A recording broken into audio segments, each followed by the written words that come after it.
Yeah. I'm all ears. But not right now. But not right now. Because right now... What, is it brought to you by Quip or some bullshit? Oh, yeah, probably. Right now, it's every 30 seconds it brushes your teeth. This... until you die for the rest of your life. This episode of Important If True is brought to you by Quip. Well-designed, compact, elegant electric toothbrushes sent to your home with brush head refills every 3 months. Wow. And if you go to tryquip.com/thumbs, that's tryquip.com/thumbs, you can get $10 off your first brush head refill. Cool. Real cool. Wow. Wow.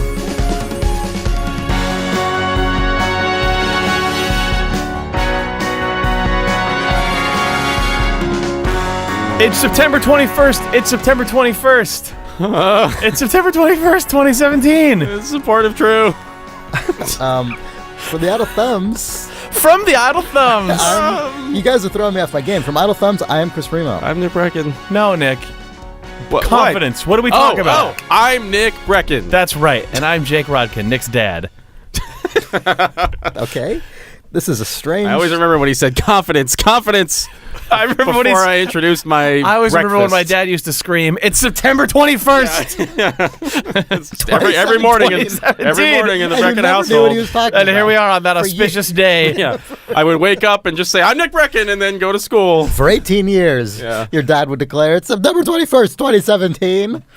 And you never knew what he meant until now, when you still really don't know what that means. What I But knew is that I would be doing a podcast on that day, pretending to be Nick Brecken's dad, screaming at him. My dad wanted to come to this recording, actually, so that...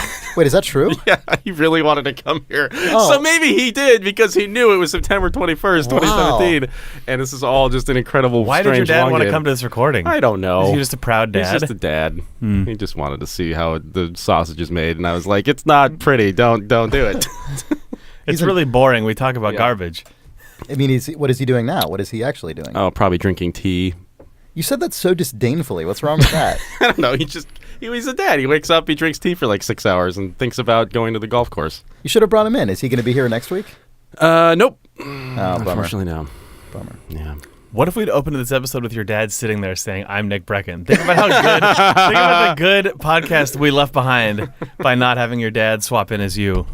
We could have had you on call, ready to tag in Yeah. if he flagged. Yeah. That I don't know about that. Imagine that tag team podcast that starts with all of our dads on mic. Oh my God, no! I mean that would be fine. I don't know. that is one of the most like petrifying. I can't even begin to imagine that. I would quit the podcast and cancel the podcast forever before I allowed that to occur. I'm sorry that I suggested it, Chris. It's fine, but it would definitely never happen. Nick's dad, though, I've met Nick's dad. Let's just not do this Okay, podcast. all right. Well, Okay.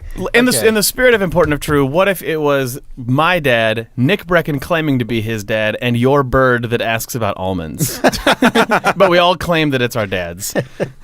Well, that bird was only, that bird is sadly no longer with us, but that bird was only really comfortable around a dad, so that may have worked out. Okay, I'm sorry about that bird, Chris. That's okay. He had a long life.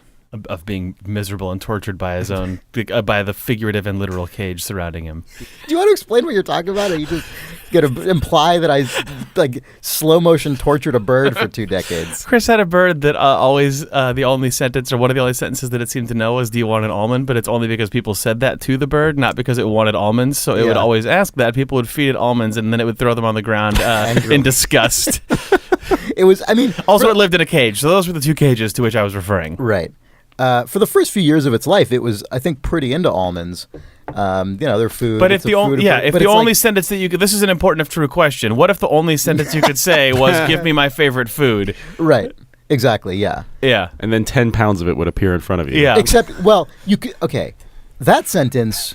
If you could say, "Give me my favorite food," first pick your that would favorite food and then ask for it forever. And then ask for that one food. But if you could say, "Give me my favorite food," great, you're set. Yeah, no, forever. that bird, Yeah. for what it's worth, is the patron saint of Important If True, because it was basically cursed by a genie where it said, "I wish I could have my favorite food all the time. I wish that I could just always ask That's people for true. my favorite food and they would give it to me." And the genie says, "What's your favorite food?" It's like, "Oh, this almond." All right. Okay. Enjoy the rest of your Done. time on this planet. Yep. And it probably is the equivalent of 10 pounds of food for that bird. Yeah. Oh, it was more than 10 pounds. And it was over probably the- that bird was probably throwing it on the ground trying to kill you for giving it that almond, but it doesn't understand scale because it's a tiny creature. Yeah. Speaking of that. That's right, Chris. That was my perfect segue. That was an amazing Wow. segue. Well done. Alexandra writes, Hey, Thumbs. We live in a basement apartment which comes with the usual array of creepy crawlies like spiders and centipedes. After a brush with one of these many-legged creatures during the night, long story short, the cat is a lifesaver, it got me thinking about what the world is like for a centipede. Does the adage of, it's more afraid of you than you are of it, hold up? Or are we just so gargantuan that we don't even register for them? What would it be like having no concerns about space and gravity, as they can walk anywhere? Stay spicy, Alex and Peter. What's up, Nick? No, I just like the idea that a centipede has no concerns of space and gravity. I mean, I guess it's. I mean, kind of, but not really. The It's not like it can just centipede, fly. Lord of the like universe. what? Yeah, like, what? Space and What gravity kind of centipede are of is this? No concern The fuck? to this It majestic can just creature. go to the moon. Like what? The Fuck that shit. I'm a centipede. Whoop, whoop, whoop, whoop, as it just sort of like wiggles its way up into the sky as it just rolls through the clouds. yeah. Peace out, dipshit. The idea of a centipede just sort of. My God, is You see what looks like giant sort of the centipede. majestic falcon Yeah. thing from the Neverending Story, but then the camera pulls way out to reveal that it's just a little centipede going through the sky. But Oh, it's like, this is so sick. But it's like 5 feet away from your Yeah. eyes. Yeah. Fuck you, says this little like wriggling tiny Yeah. thing as it is really just being carried away by the wind. Gravity means nothing to me. The camera zooms out very And dramatically it's just there. Buzz It's just- Lightyearing away. Yeah, Yeah. it's just getting owned by something, but it knows its true calling has been realized. The centipede Yeah. fears nothing. Yeah. It definitely doesn't fear anything at that point. Well, It's just flying through the air away from everybody that can harm it. The centipede, which is not only is it not bound by space or gravity, is not bound by time, and has been waiting for September 21st, 2017, in order to. My dad, the centipede. Yeah, yeah. That was my favorite middle grade kids novel. Yeah, oh yeah, yeah. that one. It was a rare book that it won both the Newbery and the Caldecott of its year. Uh-huh. Yeah, classic. My Dad, the Centipede. The big centipede. The Big Centipede is the spinoff Oh, for right. like Yeah, preschool sorry. aged Yeah, the kids. big red centipede. The Big Red Centipede, yeah. God, we have a question. Yeah, I know. I don't related know if to- we should segue into that, but I keep thinking No, about it. let's talk about this. It for seems related in some way, but that Clifford question. Yeah. I don't know. How the hell do we get to that?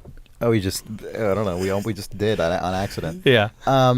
Yeah, I don't know. Is it more afraid of you than you are of it? I mean, it doesn't I would say know to it's- be if afraid, it is right? truly a master of gravity, space, and time, Yeah. then it's probably not very afraid of you. Not because, but because it just doesn't even register you. Like you. Right. It is on such a higher plane of Yeah. existence. Right, I was going to say, how complicated do you get with this? Does the centipede look at you and say, I was afraid of you once, but I am not afraid of you Right, now? Because, yeah. because As of September 21st, I have transcended.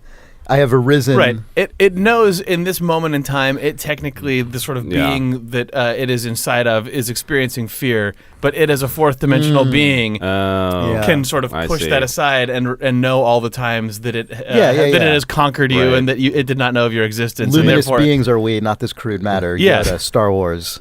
Yep. Yoda, Christ, I don't. What? Fuck you. Yoda, Centipede. Oh my God. Sorry, I was just quoting Yoda Centipede. Yeah. Classic sage of the centipedes. Yoda the Centipede. What am I doing? I'm I don't sorry. know. I'm having Accessible. Some kind This podcast is not. yeah. I mean, I like the idea that it also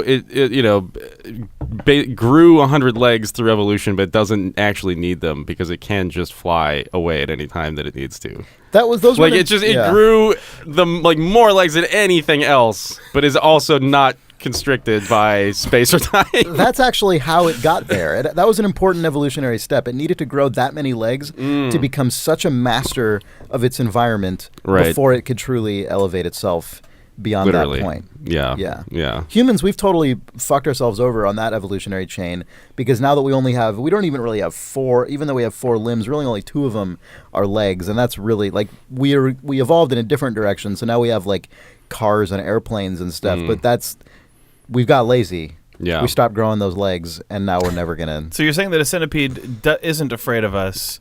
It's not more afraid of us than we are of them. It pities us. Yeah, I think so. A centipede sees you and it sort of wriggles around, but like if you could speak centipede gestural language, the subtitle would say just, you're a fool. Mm-hmm. Yeah. Just you're nothing. Yeah. I mean, I'm going to climb on the ceiling, but that's nothing to me. Even you're To impressed. me. You're that's it says that once for each 100 legs, Chris. Yeah. I imagine that a centipede is actually fucking freaked out by a person. Yeah, I don't know. think so. I was thinking just about saw this. one in person in Hawaii, and that thing was massive. And it just 50 people just scattered in different directions, and it just kind of went Recognizing their and did Lord not and give a Master, shit. No, I don't know. I think it probably depends a lot on just what it's acclimated to, right? I have to imagine it's like any creature that is around humans, which is that if it was born into a world where humans have always just been moving around in proximity to it, there's no way that it's like afraid. That's just what happens in the world that it knows. I guess right? I guess we're always sort of that adage of it's more afraid of you than you are of it. The base assumption there is that you're a huge lumbering beast and therefore it should be afraid of you. But like as a human being, we exist without there being that many huge lumbering beasts around, and the ones that do exist, the fact their size does not by default indicate their threat. Like you're probably not scared of a giraffe or an elephant unless it is fucking pissed at you and coming at you. But otherwise, you're just like, just steer clear so I don't accidentally get stepped on by an elephant. Yeah, hopefully that centipedes just look at us and appreciate our majesty. Yeah, and are sort of like, oh, that dumb creature. Look at how gentle giants. Yeah, yeah. Look at it preparing its meal to eat. Yeah, right. Yeah. To them, we're like well, I don't know. I mean, I guess we're essentially I don't know. Is a human an aggressor of a centipede? I mean, humans definitely kill bugs. Well, it can be an accidental aggressor, yeah, right? I mean, you I can think accidentally people freak kill out, a centipede. but like I feel like they generally occupy different spaces. It's like if giraffes were the size of skyscrapers, but they also just lived out in the plains, and we still basically lived in cities. We're like, oh, look at those majestic giraffes. Don't fucking go over there. Are you an idiot? Like we would tell stories of when a human was an idiot or when a giraffe got lost and fucked you up. Yeah, just hoofed you. But you're not just like every night the giraffes hunt us. Like we would just fucking kill them. Yeah. Yeah, that's true. And I mean, centipedes would just leave. To the point of this question, I mean, the centipede is probably congregating in the place where it is least threatened by humans. Where Space. It can, like, outer space. Yeah. The fourth dimension. Yes, good point. Leave that or there, between the walls. Right. Between the walls of reality. Yeah. Well, I guess. I mean, to segue. Yeah. I think maybe the equivalent for humans is the ocean, because like a big fucking whale, I think is probably the only thing that exists where if you saw it, you would know, okay, I don't want to be in this fucking vicinity ever because this thing could just accidentally like swallow me. Even though that's not realistic, I feel like that is equivalent. You think that our fear, like the way that we fear giant aquatic creatures and sort of fear of giant squids, of whales, of like just the kraken, of basically Lovecraftian shit that washes up on shore. But like a giant centipede would exactly be that, because all of those beasts in the ocean we're afraid of because they're fucking weird looking. That's true. And they have weird, unknowable behavior. Yeah. Well, that's a thing that's related to this, right? I mean, part of the reason I think people are freaked out by bugs isn't because they really pose, most of them anyway, don't really pose a real threat, but more because they just look weird relative to what we're used to. But if you just grew up interacting with bugs... If you were a boy raised by bugs... If you were a boy raised by an omnipotent centipede, if you were me, with my dad the centipede, you would not. You would not be my dad the centipede, obviously. Yeah. It's just Kafka for children. Yeah. What if Kafka and the Jungle Book were combined? Then I guess you would money think making centipedes are smash weird. hit at the box Yeah, office. perfect. Solved. Good. No, we should talk about that octopus city. Yeah. Speaking of Yeah. all of these things, speaking Well, of do you- unknowable creatures that may be closer to us than we think. Right. Yeah. So this was an article that was just published. The one we found was published in The Guardian, and this is about a underwater city built and administered by octopuses. Yes, it has octopus denizens. Yeah. Citizen Octopus is Yeah. is my name for this segment of Important If True. It says in Jervis Bay, Eastern Australia, the octopus species has been seen to congregate, communicate, and even evict one another at a site marine biologists call Octalantis. Wah, wah, wah. Well, okay, keep going. I'll talk about Octalantis briefly. Professor David Scheel, who led the research, draws direct comparisons with our own communities in his new report. These behaviors are the product of natural selection and may be remarkably similar to vertebrate complex social behavior. One reason for these cephalopod herbs may be good food resources, but as with humans, octopus city life is no utopia. There is visible aggression as the inhabitants continually try to chase one another out of each other's dens. But Godfrey Smith concludes these are multi-generated places that may concentrate the evolution of octopus brains. Okay, good. As such, they offer unique opportunities to observe the behavior of animals said to possess the intelligence of a 3-year-old human. I'm not so sure it's a good idea. Is this just the reporter editorializing? I'm not so sure it is a good idea. Here we are in our bipedal hubris, worrying about AI, when all the while there is an alien life form in the oceans getting ready for their own takeover bid. That seems a little presumptuous. I don't know if that... This was is that accidentally what's a local happening? news broadcast Yeah, that got what- written up for The Guardian. Where did that go? That was a weird turn. That this... Keep watching the skies. Be afraid. It's worth I mean, pointing out. it's outrageous. We all know the centipedes are what we should be worried about. Well, we haven't They have found so many more legs. we haven't 8 found- legs. Okay, whatever. Yeah, whatever. Yeah. 100 legs. Yeah, they got 92 to go. the centipede cities we haven't found because they are invisible to our eyes and minds. That's true. You have to sort of slip through into the centiplane. Yeah. This is actually the second octopus city discovered. Oh, really? The first octopus city was discovered in the remains of a sunken ship, I think also in that same area of Australia, and it was called Octopolis. For real? Yes. I wonder if they cleared. They're like, oh, there's already an octopus. How do they not? It's actually similar people. Like it's a group of researchers who have found all of these things, and someone. Oh. It was. Why That's why great. isn't that mentioned? I can't. Sorry, I lost. I had the. Sorry, we were neglected to mention that there are multiple octopus cities, probably other ones we haven't found yet. Like this is portrayed as like a one-off novelty. Oh no! It But talks. like- It talks. Oh, I'm reading the article in Science Magazine. Talks about Octopolis. Okay.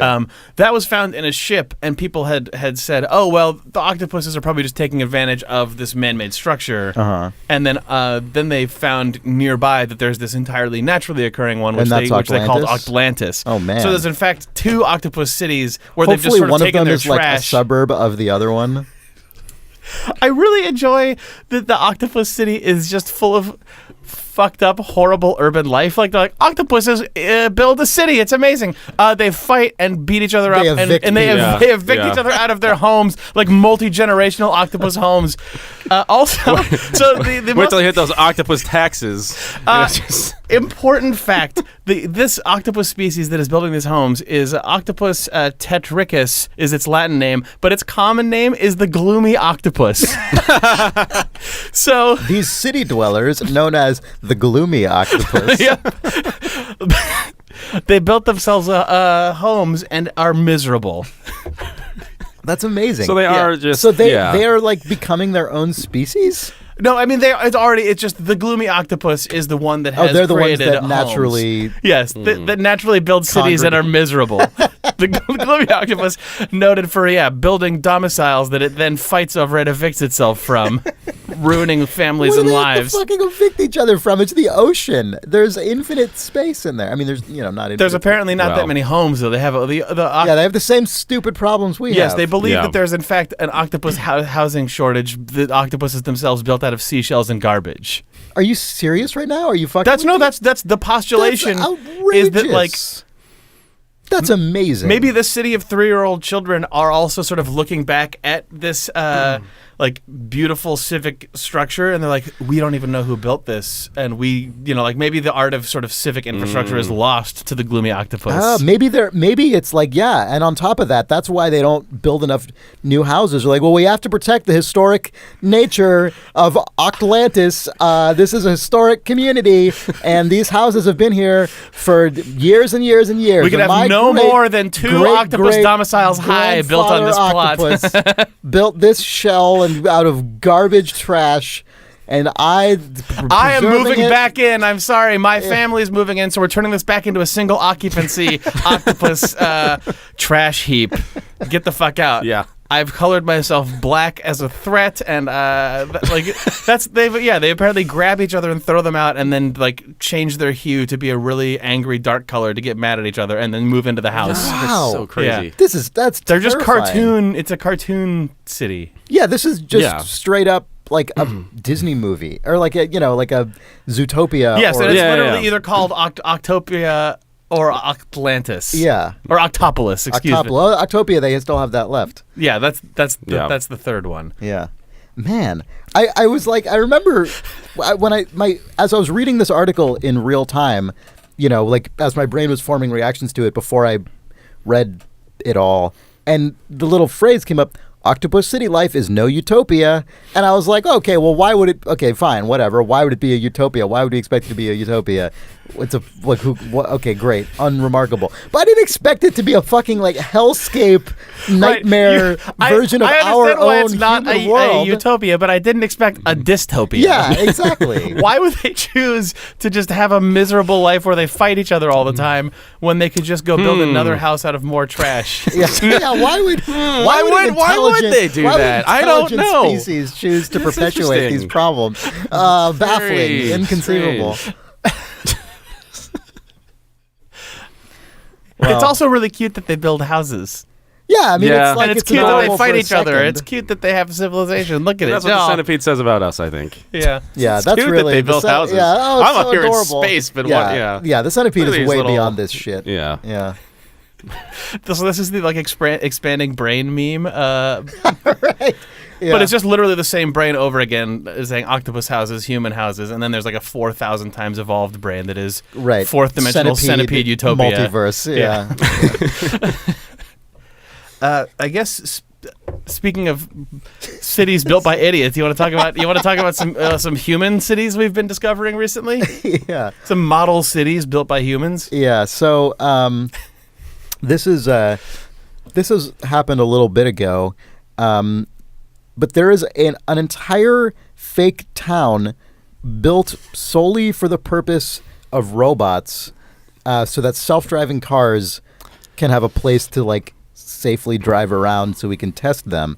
M City is a completely artificial village for self-driving cars, bringing the future of automobiles back to Michigan, the historical home of Motor City and Nick Brecken. Yeah. This is actually like 3 miles from my home. Seriously? From your childhood home? My childhood home, yeah. Taking lessons. I wasn't born in M City, but I was born in the greater M City area.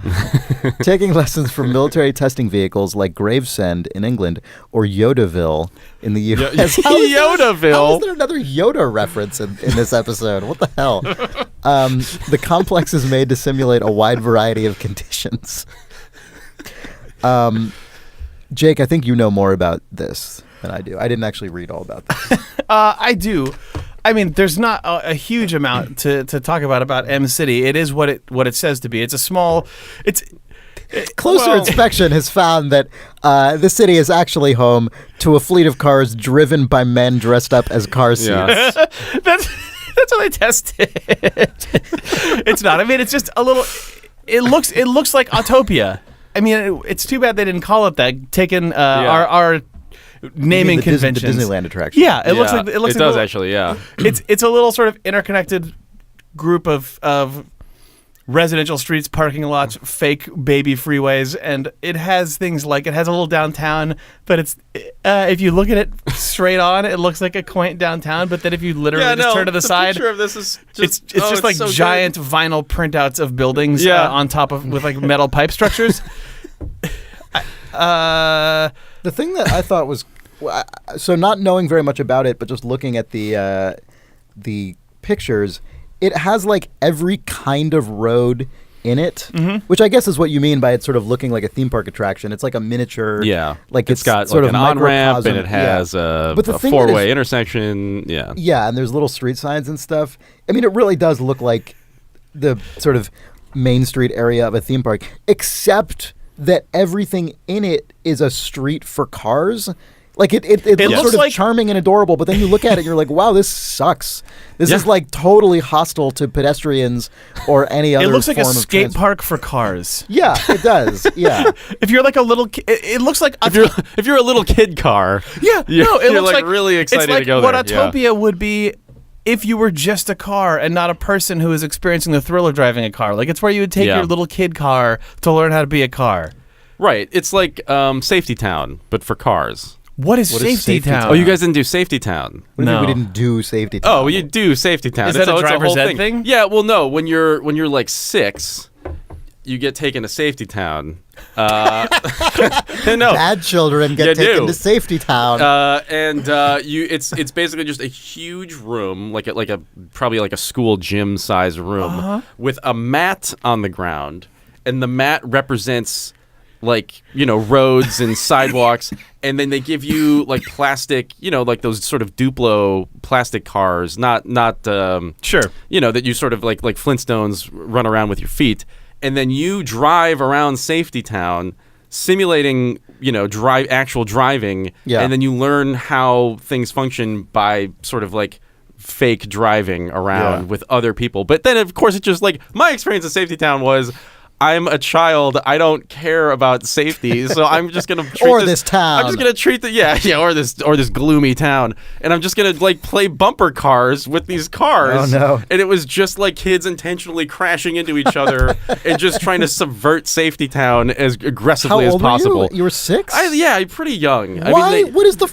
point of... I mean, the idea is that because you're a car, you're going to more innately understand how cars function, and therefore you won't get run over by a car I trying to honestly cross the bet that street or works. something. Even though I bet even it though does. kids go to Safety Town and just subvert the shit out of it, Yeah. I bet the fact that you know that you're subverting it actually helps you learn the rules of Safety Town. Like I bet that actually helps you internalize it. Right.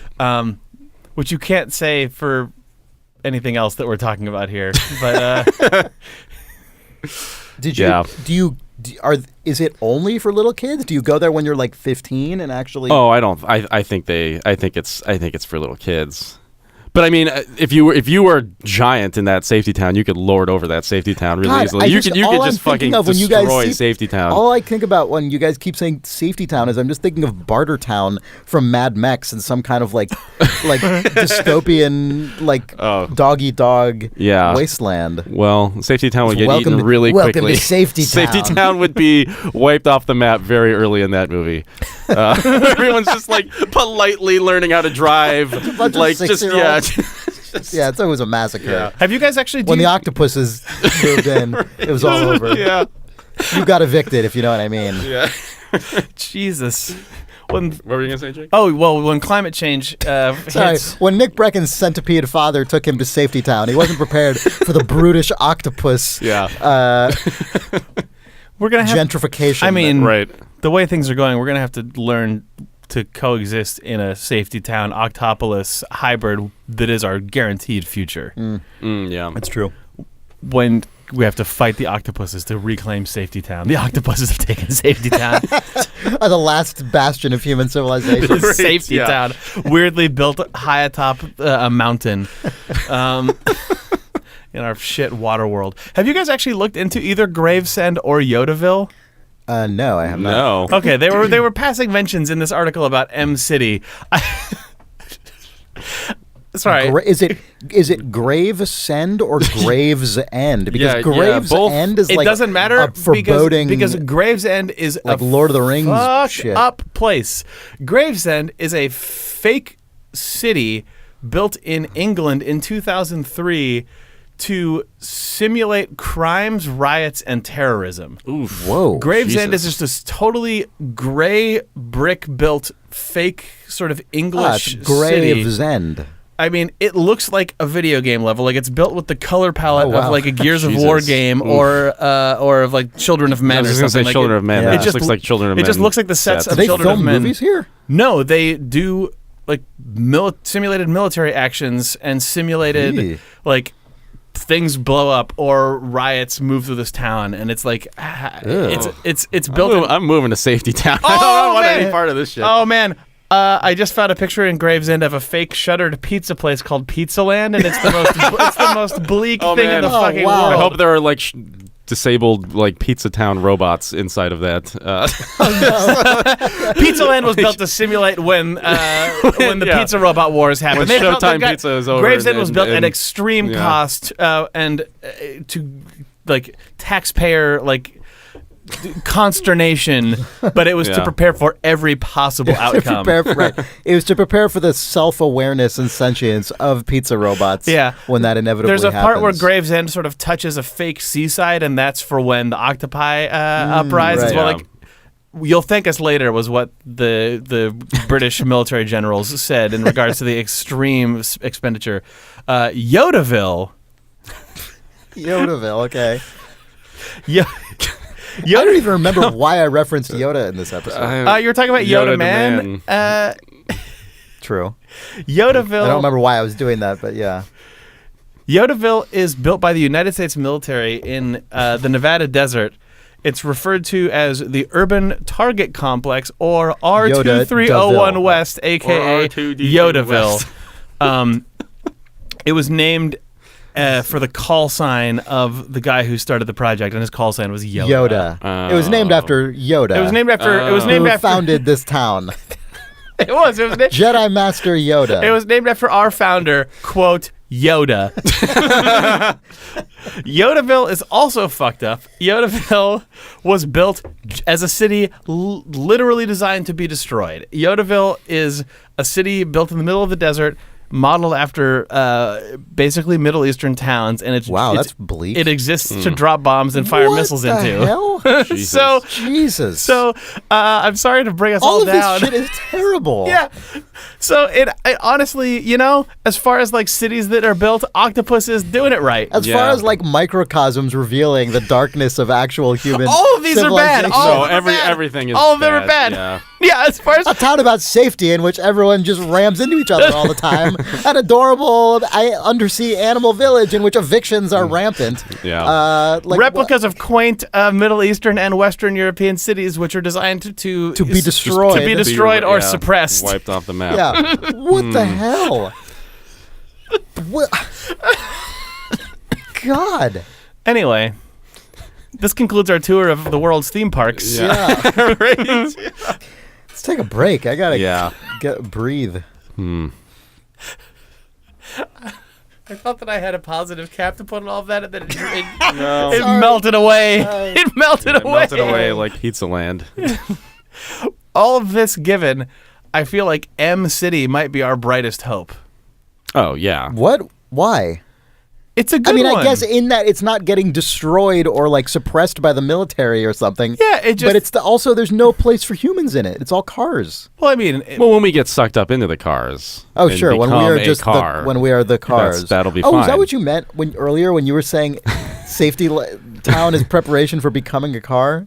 Oh, I didn't even think about it in the context of Safety Town, but yeah, no, that's clearly just like indoctrinating children for their future as being, so, the montage that plays is Yodaville, Gravestown, Octopolis, and then just like human salvation lies among the cars. First, at age 6, you go to Safety Town to learn how to drive a car, but then as you get older, you go to M City to learn how to be a car. Right. Which you start by disguising yourself as a car seat and driving around inside of M City. Yes. And then eventually your brain is downloaded into the car, or rather your body is built into the car. First you disguise yourself as the car seat, and then you, quote, stay there, and then you are the car.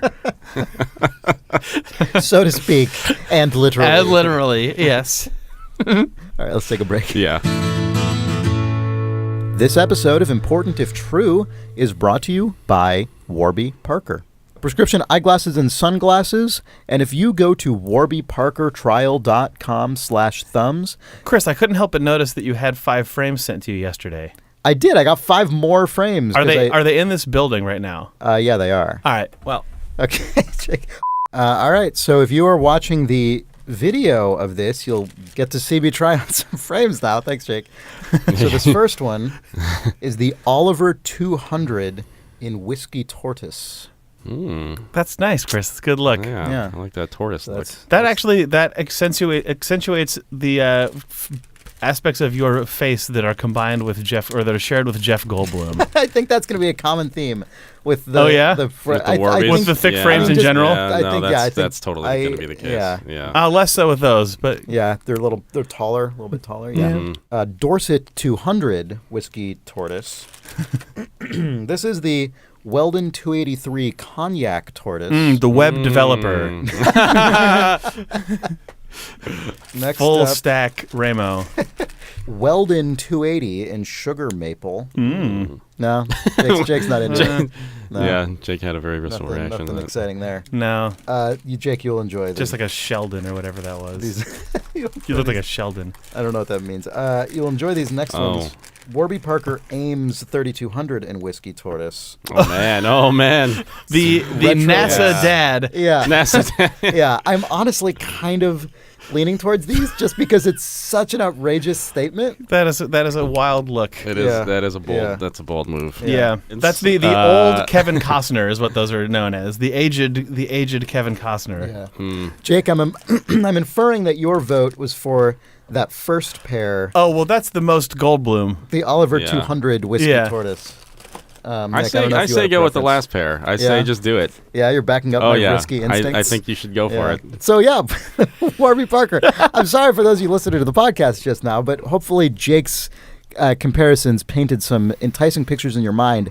If you want to try on your own frames, which start at a very, very reasonable $95, these are very affordable compared to many nice prescription frames. You can go to warbyparkertrial.com/thumbs, get your own home try-on without having to spend any money before you are ready to go ahead and pick one to buy. That's warbyparkertrial.com/thumbs. And we have a shout-out. Wow. Yeah. Good face, Nick. Is the sound that Nick your is face so made. flabbergasted by this. Well, buckle in, Nick, because here we go. This is Alex wishing her partner Peter a happy birthday. She says, one of the first podcasts Peter introduced me to was Idle Thumbs, and now we listen to Important If True together every week because nothing builds relationships like and robots. Jag älskar dig, Swedish for I love you. Pronounced along the lines of Jag älskar dig. A little spoiler, I skipped ahead there to the pronunciation part. But don't fret too much about it. Let your pronunciation fly free. In that case, Jag Alskerdig. A merry Jag Alskerdig to you, Alex and Peter. Yeah. Jag Alskerdig. Jag Alskerdig. Jag Alskerdig. If your position is that nothing builds relationships like and robots, I think it is our sincere hope that to some degree both and to a high degree one of those reduces in frequency on this podcast. So keep that in mind when building your relationship or considering what you need out of this relationship with each other, because but how in control of our destiny are any of us? If we can learn Only anything Yoda from the knows. Octopus City and M City and fucking Yodaville, not in control. Jag älskar dig. We are back. Hello. We are back on this podcast. Hello. Welcome to M City. Speaking of cars driving. That voice, welcome to M City, is what the road says when your car wheels pass over that's exactly Yeah. right. Abby wrote in to say, I'm guessing I'm not the first, but here's a link to a Snopes article about musical highways with some visual priming. I bet it could talk. So there is a Snopes piece that about a claim that there is a musical road in the United States that plays the music to America the Beautiful as you drive over it at 45 miles per hour. And the Snopes page demonstrates, yes, this is true. This is a true fact. There is such a musical road. And this exists there are a few different countries that have musical roads at some point or another. Totally unsurprisingly, one of them is Japan, and I looked up a video of one of like the Japanese musical road, and it's cool. I mean, they're all cool. It's weird and strange to see a video of a car just driving on a highway and just. Do you want to hear it? All the ambient noise.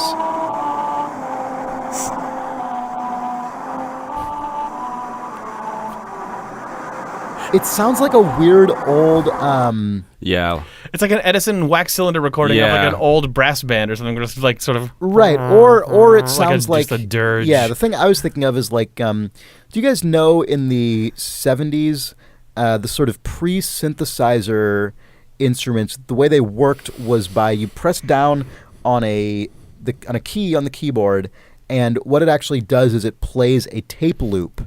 Oh yeah. So like, what are those things called? A mellotron. Yeah. is Okay. the one that was used to simulate a string section. Like each key would be hooked up to a tape loop that is a tape recording of like string instruments playing that note, and so you play them all. You depress all the keys, and it creates this weird sort of uncanny version of a string section that is actually a bunch of recordings of string instruments, but has this weird vibe to it because it doesn't have any of the dynamics that a real string section would have. So it's a strange midpoint between like what synthesized strings sounds like and what real strings sound like.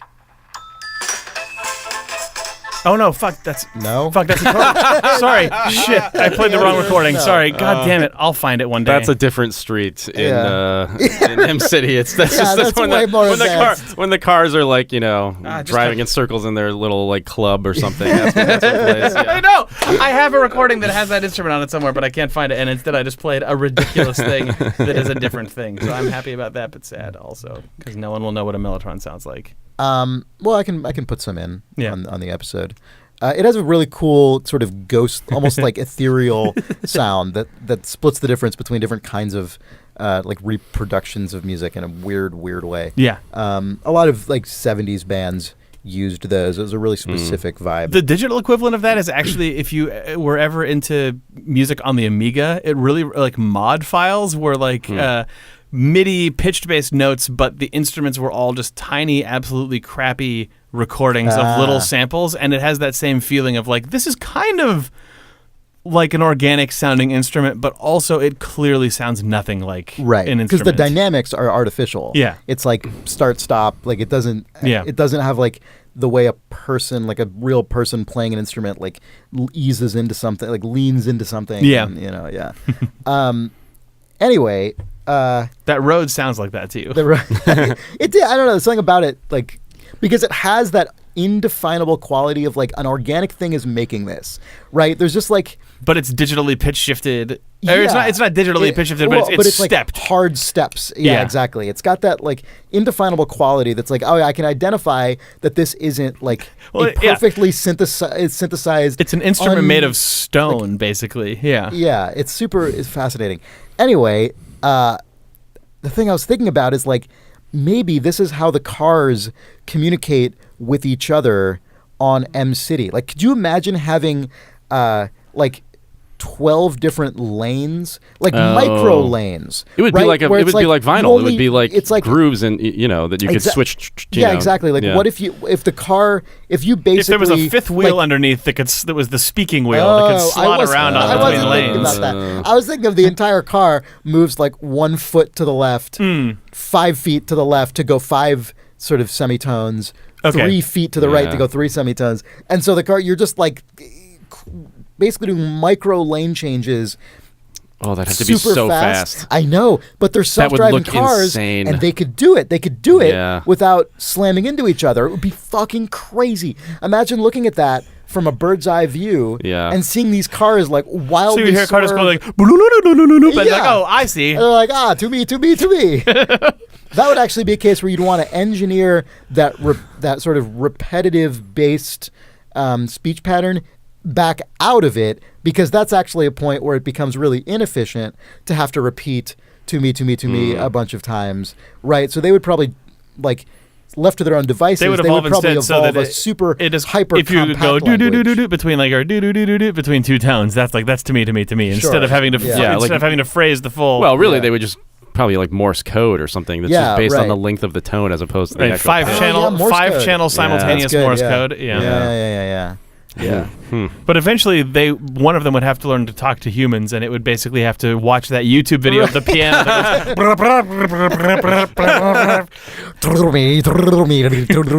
goes, oh, I think it's trying to speak English, and then except it's speaking that weird bot language. It's speaking language. Evolved bot English. Yeah. You need to bring in basically Dr. Spatzo hooked up to that weird Facebook bot or whatever it was to translate back down into English from a car saying with its tires waggling around on a road. Yeah. I want but eventually we would make peace this way though, Chris. This is how we work our way out of all of these tiny micro cities of horrible disaster. This is through the commonality of language. It's just the worst version of like Close Encounters or something, where the end of the movie is just like 50 people all in front of like computer banks, and they're just like, "Oh, he's saying to me." Oh, okay. Well, looking down at a tiny city of cars, going, It's like Arrival. She's like painstakingly translating all the shit in Arrival, but every single thing they ever say is just the words "to me." It's like blah blah blah blah blah. What is that? To me, to me. I got a fucking wild guess about what they Yoda said this man. Why did it's weird? Like you always think that like if alien abductions, like why don't they ever abduct people from major cities like New York or like London or Tokyo or whatever? Why is it always from weird backwoods places like Yodaville? Why do they only abduct people from M City and Yodaville? It's weird. From Octopolis. I don't know. Pretty weird. Seems like quite a coincidence. Anyway, so the centipede is just watching from a ridge at this nonsense, just shaking its head. Shaking all of itself. Which it knows to our primitive minds looks scary, but it's just... Right, but it's really shifting in and out of dimensions as it does that. With disdain. Yeah. With disdain? Disdain. Oh, sorry. Shut up. Avery writes... Merry belated/early Hoistmas thumbs. Following your recent conversations, I got to thinking, would an advanced AI be capable of self-hoisting? I mean, under what circumstances, if any, would an intelligence who conceivably thinks countless moves into the future, calculates probabilities, and is connected to all the information available online, can set itself up to a self-hoisting situation? The mind boggles. Thanks, Avery. Well, first off, I think it's worth pointing out that we exist... And we've created M City, Yodaville, and Gravestown, or whatever the hell that place is called. Yeah. So, I feel like Gravesend. That is the most. It's the most like anime, dystopian anime or something, or like high fantasy. Yeah. Or sort of modern dark fantasy. It's what England names that place. I'm sorry. Yeah. Sorry, everyone from England. We have our own stupid things that we name things in America. Like we would probably call it fucking Yodaville. Yeah. We made. It's named after a brand. We named it after Yodaville. Someone in England finds it very moving or clever that it's called that in a way that depresses me the same way that they are probably depressed immensely by Yoda Man.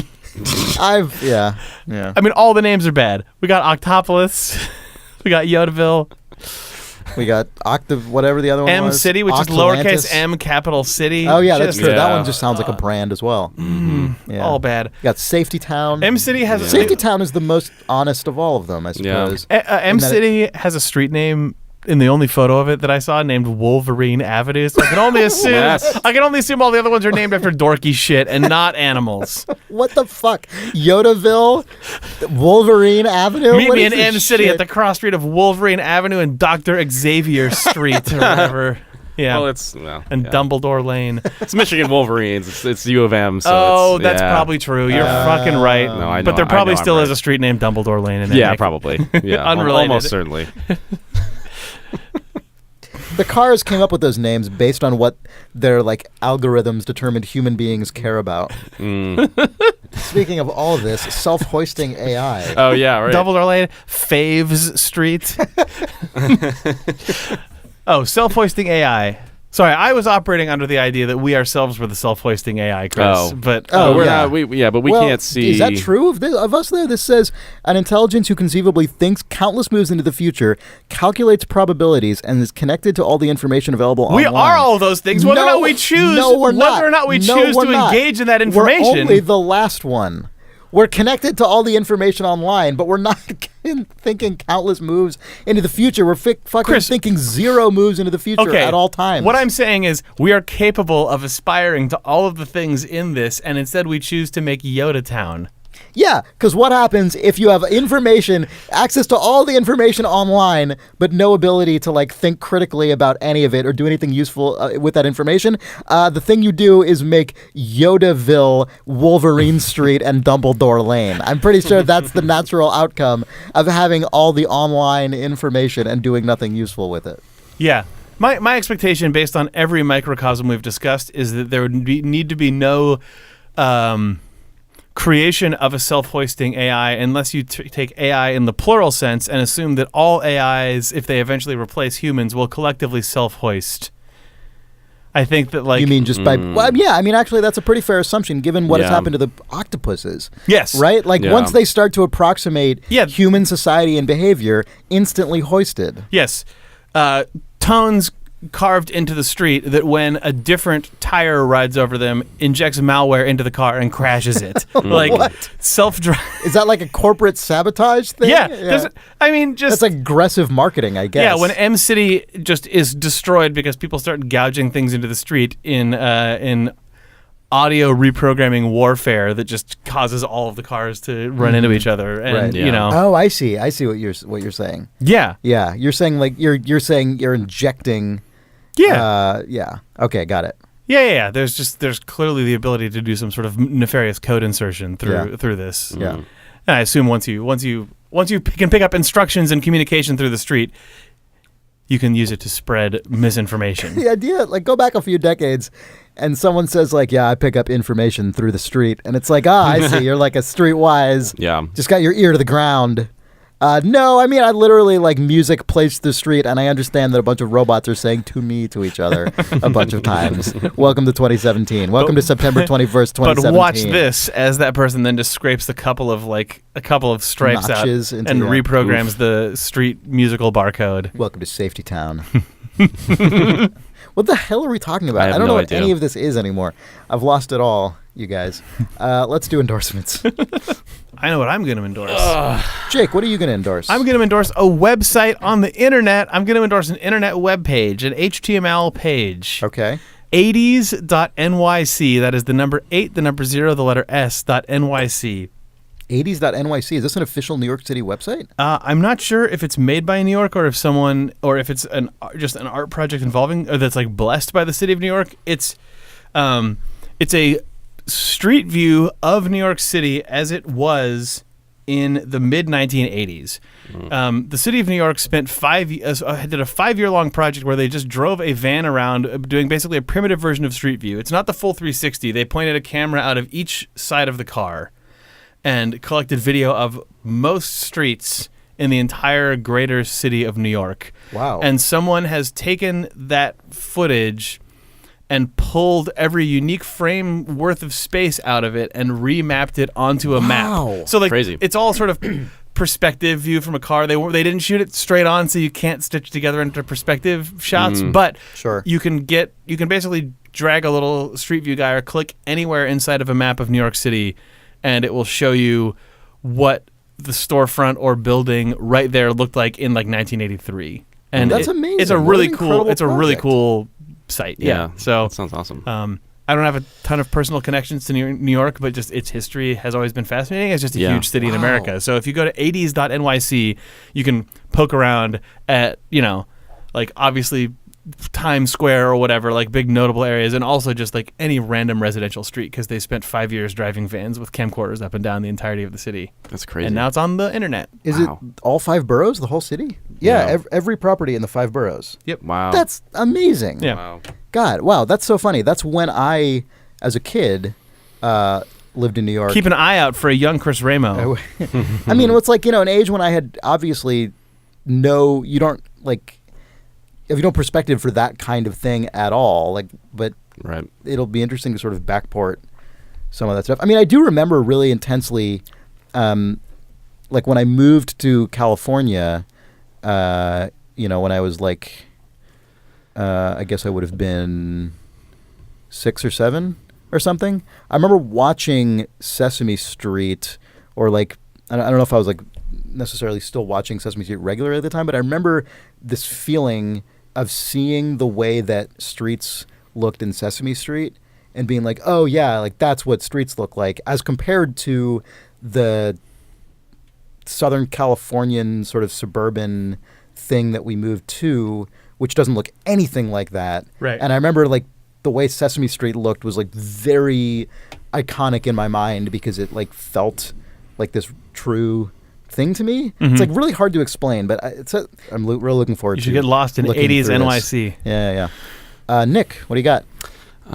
This is a weird one for me. I'm going to endorse a podcast. Okay. How dare you? I know, weird. It's not a podcast I would normally think to listen to, but it's the West Wing Weekly. Oh, that podcast is great. Yeah. So, okay. So, all right. So here's the thing. I had 2 assumptions going into the West Wing Weekly. One, that it would be incredibly charitable to the West Wing just because it's a fan rewatch podcast. Okay. And one of the persons on the podcast was an actor on the show. In some episodes of the Joshua show, yeah. Molina, is friends with Aaron Sorkin. Who is that actor? Josh Molina. He was. Is that a character name or an actor name? That's an actor name. I forget what the character's name is. He was that in mostly post Sorkin. He was in season 4. He replaced Rob Lowe. Okay. And so he was in season 4 onward. But so I just assumed, he's really good friends with Aaron Sorkin. I assumed that going into it that they would kind of have kid gloves, basically, when it comes to, critiquing the show. But they definitely do not. And it's one of the things that, like, makes it listenable to me because I love The West Wing, but there are a lot of, like, it's 20 years later or whatever. There are a lot of things in that show that don't really hold up or that Aaron Sorkin kind of... there are definitely some things that need to be talked about in the context of like enjoying that show. They're that are somewhat sort of problematic, and they do a really good job of actually hitting on that stuff. Part of the reason this podcast is interesting to me is that it's a rewatch show 20 years on that has these people on, and they have a certain amount of distance from the experience of doing the show, which one it gives them sort of an interesting perspective on it, but then 2 allows them to actually talk about it really honestly in a way that they wouldn't if the show was still running. There's no promotion for the show in the podcast. They can just tell stories about like what it was like, and some of those stories are really not necessarily like great experiences, or like they talk about actors on the show that didn't work out and like directors that they didn't like. And does this podcast have any value if you aren't a West Wing fan? Oof. Probably not. Probably not. Okay, I was just checking. Yeah. I assumed that was the answer, but with a couple sense. exceptions. But yeah, it's not something that I would normally think to listen to. Actually, I went to a live taping here in the city. I saw Aaron Sorkin on the street beforehand, and he was watching 2 people like fight in the Castro. I was just like, and Janelle and I were just sort of watching him. Like kind of the way that I like watched Goldblum in the airport, where I just started following him for a minute down the street. It was very strange. Did you take his shoes? I thought about taking his shoes, but he had them on at the time. But I also so you didn't think that hard about No, it. yeah, but I ran into a podcast listener who was literally sitting right next to me during the show, and it was really cool. Did he keep staring at you? No. It was. He stole just, your I think shoes. as we stood up, he realized that I was sitting. You realized, you listened to my podcast. You stole my shoes. Yeah. Anyway, I recognize you from my weird botnet device that is it's sent out through all of our podcast recordings. Yeah. I am going to endorse a film, a classic Hollywood film, The Thin Man. I don't know if either of you... I've never seen The Thin Man, but it's been on my list to see for a long time. Same. You should definitely watch The Thin Man. I think both of you would really enjoy this movie. This is a 1934 sort of hybrid comedy/detective movie. It's about a married couple, Nick and Nora Charles. Right. And this is the Nick and Nora movie. Yeah, and they solve a crime. and also drink martinis constantly. Is that the Nick and Nora cocktail glass? The Nick and Nora glass is named after Yeah. the kind of cocktail glass that they used in these movies. Right. This went on to become a huge series, and I've only seen the first film, and I've heard that it gets kind of increasingly less essential as the series goes on, as it just kind of turned into a formula that they just milked.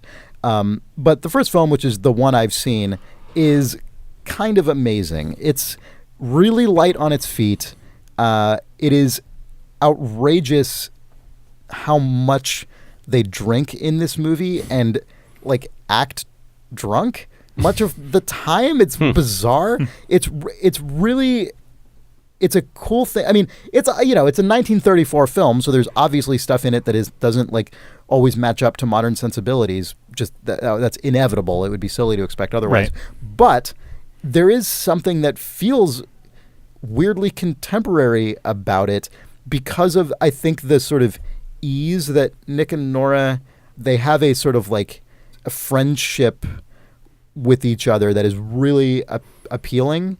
And the way the character's relationship with alcohol is very fascinating because it's very different from the way that the modern version of this film would obviously be like a very kind of raunchy or outrageous, like, The Hangover or something, where, the characters end up in like insane situations and things are like explode. And obviously that is just not what a movie in 1934 was going to be.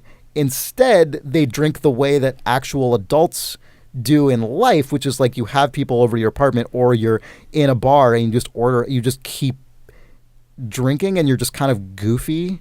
Like you're not going on a weird like rampage with a stolen car and like jumping it off of a ramp into the ocean and then, like causing a police car pile up across 3 states. It's just like, nope, you're just a weird kind of lush who's hilarious.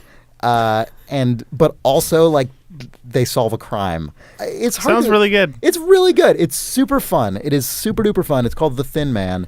And it is totally worth watching, in large part because of the chemistry between the stars William Powell and Myrna Loy, and it is a ton of fun. The Thin Man, watch it. Nice. Yep, those are our endorsements. So thank you for joining us on Important If True. We will be back next week with another episode of this podcast, and if you have any questions for us, if you need our help, you need our advice, our consultation, our recommendations, our assistance with some problem or question, you can send that to questions@importantiftrue.com, and we will do our best. Our website is importantiftrue.com, and there you can find all of the places that we reside on the internet. If you would like an ad-free version of this podcast, you can get that by pledging to our Patreon at patreon.com/importantiftrue, and all the details are there. If you do like the show, please consider telling a friend about it. Post on Twitter, post on Facebook, whatever you can do to spread the word. That is really the one tool we have for finding an audience for this show, and it means so much to us when you share it that way. All right, on that, we'll be back next week. For Idle Thumbs, I am Chris Remo. I'm Nick Brecken. I'm Jake Rodkin. Before we go, this episode has been a little bit bleak. It's been a little bit of a downer, which, reflects maybe the world that we live in. But fortunately, we've discovered the secret of the friendly centipede who can show us windows into other worlds that may be different from our own. So before we leave, I think we should leave you with glimpses into 2 alternate realities. One which will be familiar to all of you, and one is a window into a world we alluded to last week based on a reader question about robots and what we may become, that was created or at least revealed to us by Idle Forum's reader, Infamous Space Turtle. So our friendly important if true centipede will now do its magic for us. Buckle in. Buckle in. Why is this week Yoda and buckle in? Gotta buckle into your car. Buckle in and be converted into a car. Buckle into your car. The buckle doesn't unlock.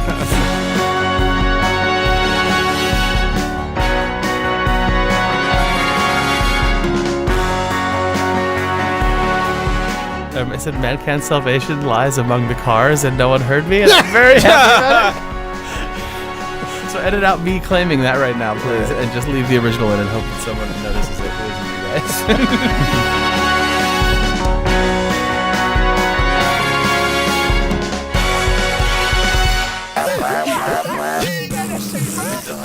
you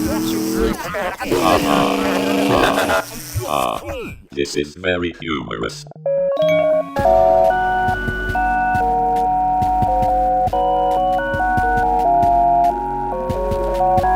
It's 09142017, and this is important if true. Of Idle Thumbs, I'm Christopher Renault.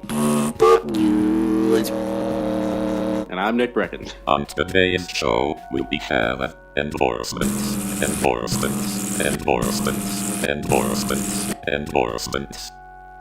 Welcome. I forgot to put suntan lotion on my feet. Haha. You just do it. Boring. Yeah, no. Not boring, Chris. Peanut butter and jelly sandwiches are not healthy. What are you talking about? Unhealthy. Yes, they are. Unhealthy. What do you mean? Do not lie. Yes, they are. Haha. We're moving on before I get all riled up. I'm loving it, I'm loving it, I'm loving it, I'm loving it, I'm loving it, I'm loving it, I'm loving it, I'm loving it, I'm loving This is it. very humorous.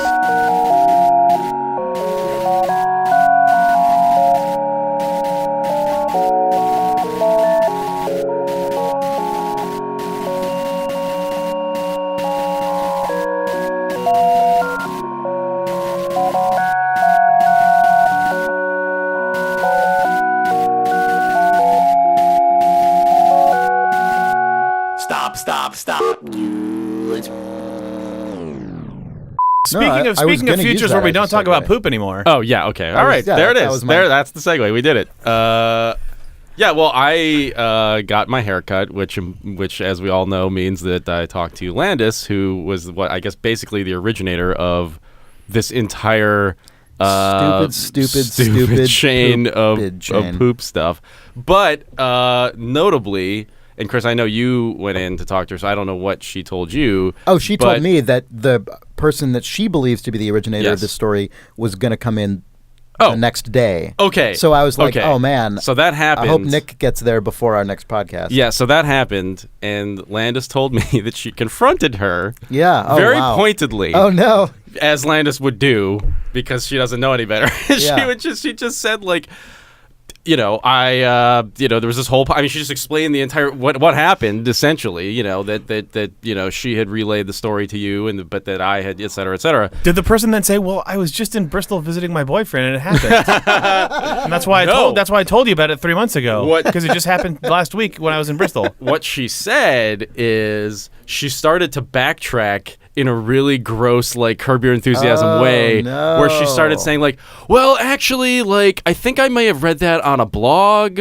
and I think it's these two girls on a blog that wrote about it or something, and anyway, and Landis was like, but you told me that it happened to your friend's mom or something, like, you definitively, like, she was like, I remember what you told me, and she was like, no, like, yeah, I think it was this thing I read on the internet, blog. or, like, something, So she completely recanted.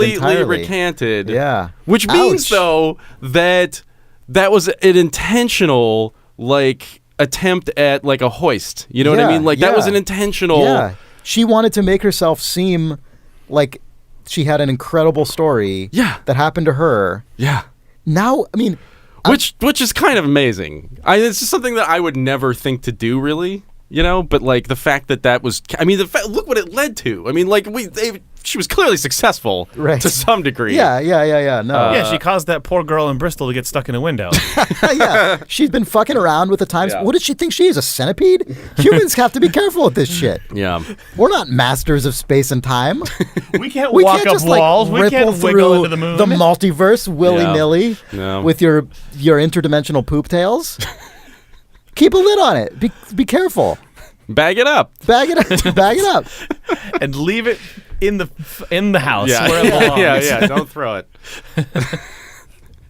Anyway, so that's the story. The other good outcome of this is, I don't hope. But the other possible outcome of this is that now every single time that person goes in to get her haircut, Oh yeah. they know Yeah. that she's a liar. Well, right, yeah, everything she says. Yeah. Like, oh, I had this, Yeah. I just anything, any small thing It's is gonna just be- into called it's into suspect. question. Yeah. Yeah. Yeah. Taken to Safety Town.